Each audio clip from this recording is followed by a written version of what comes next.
d'ailleurs en tant que président de la République. Et ce sera l'occasion de renouveler et de consolider les relations d'amitié et de coopération entre le Sénégal et la Chine que nous avons érigées au rang de partenariat stratégique global. Donc avec cette visite, j'ai la conviction que le grand succès de la coopération sino-sénégalaise qui est matérialisée par plusieurs réalisations et plusieurs projets dans des secteurs variés va se perpétuer. Alors le FOCAC, depuis sa création en l'an 2000, a déjà eu de très nombreux résultats dans le sens de consolider la solidarité et l'amitié et de promouvoir le développement en commun entre la Chine et l'Afrique. Comment voyez-vous, Monsieur le Président, le rôle joué par le mécanisme du FOCAC dans le resserrement des liens, dans le renforcement de la coopération entre Chinois et Africains? Le FOCAC représente un cadre innovant de coopération sud-sud qui a déjà fait ses preuves. C'est une plateforme d'échange fructueux et de partenariat dynamique pour répondre aux défis sino-africains. Et depuis sa création en 2000, le FOCAC a permis de consolider la solidarité entre nos deux régions tout en mettant en place des mécanismes concrets pour promouvoir le développement économique et social. C'est donc une plateforme de dialogue régulier et le FOCAC en ce sens permet, à travers l'adoption d'initiatives et de plans d'action, de mobiliser des ressources pour financer des projets structurants en Afrique en s'inspirant du modèle chinois. Le FOCAC, enfin, permet de renforcer les voix de l'Afrique et de la Chine sur la scène internationale en ce qu'il prône notamment l'égalité, la confiance mutuelle, la coopération gagnant-gagnant, la solidarité et l'assistance mutuelle.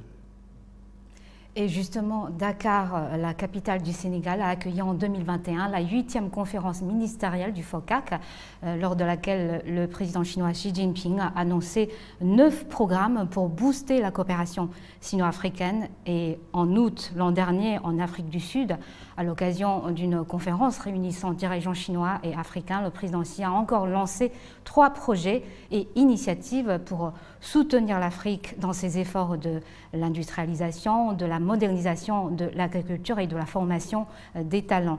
Alors aujourd'hui, Monsieur le Président, quelle appréciation feriez-vous des résultats du suivi de ces mesures?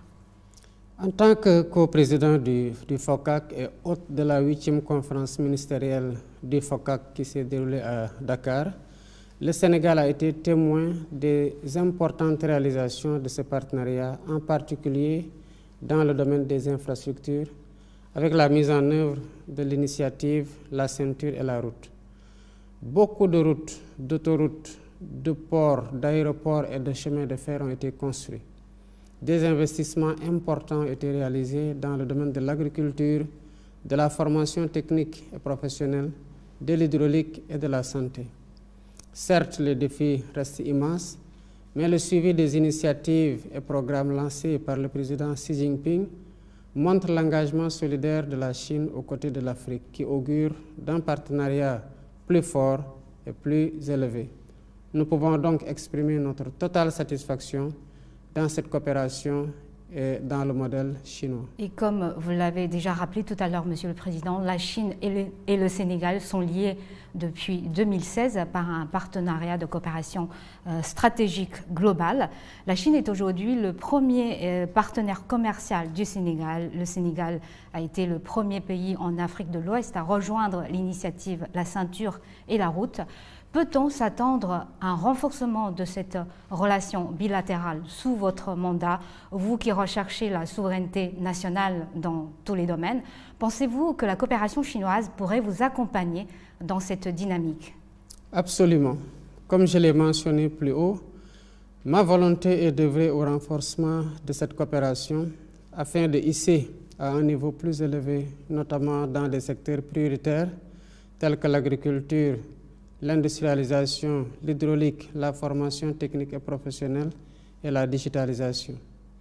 La recherche de la souveraineté nationale dans tous les domaines est une priorité pour mon gouvernement qui est en train de finaliser la vision 2050 et le référentiel des politiques publiques que nous comptons mettre en œuvre bientôt.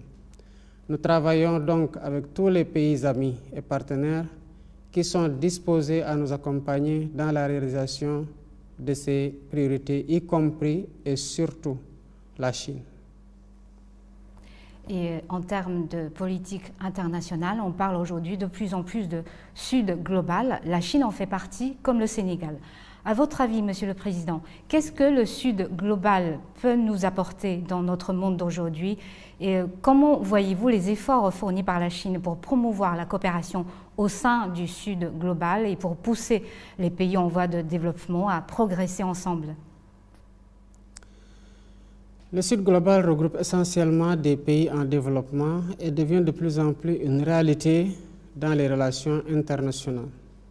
Il prône la réforme du système international qui, nous le savons tous, est devenu obsolète en ce qu'il perpétue le statu quo et ignore les besoins légitimes de sa plus grande majorité. La mutation du groupe des BRICS donc en un Sud global plus large montre à quel point le système international est contesté et qu'il urge de le réformer, mais le réformer dans le sens de le rendre plus inclusif, plus juste, plus équitable dans l'intérêt bien compris de tous. Bon, une dernière question avant de terminer cet entretien, Monsieur le Président. La République populaire de Chine va souffler sa 75e bougie en octobre cette année. Quelle évaluation auriez-vous des résultats obtenus par mon pays sur son chemin de la modernisation à la chinoise et que pensez-vous des initiatives lancées par le président Xi Jinping ces derniers ans en termes de développement mondial, en termes de sécurité et de civilisation? Et je vous dis déjà joyeux anniversaire par anticipation et joyeux anniversaire au peuple chinois, à la République populaire de Chine. J'aurai l'occasion d'adresser mes félicitations au président Xi Jinping et de lui renouveler l'amitié du peuple sénégalais au peuple chinois.